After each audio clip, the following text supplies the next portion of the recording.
nu fas yéene joxe fi ñetti baat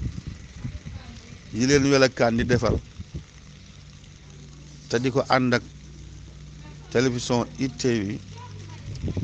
ak kuréelu Wallu Olof Wàlleek sàq semb bojj. benn sàq mooy li nga xam ni ñenn ca bay di bay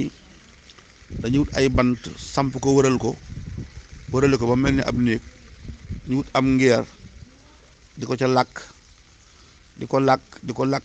làkk di wër ba mu nekk ab wërngal bu dëgër bu fat lool du seen dugub du seen xatax ñu wutal ko ak tóoj lal ca am nga tax teg ko ca kaw loolu mooy sàq bu ko defee seen dugub fa lañ koy denc loolu mooy sàq. ñaar semb mooy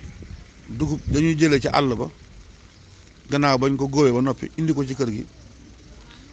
sol ko ci sàq mi dugg ca biir dugub jooju ñuy dugal ci biir wut ab bant wecci ak jala gu ñaw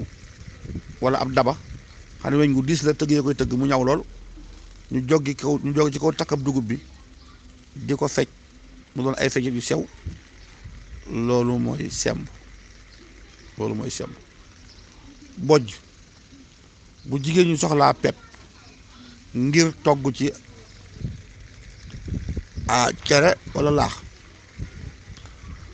dañuy tibb dugub ja ca dàgg ja wut gënn ak i kuur di ko dëbb ngir lan tàggale ko cox bi ak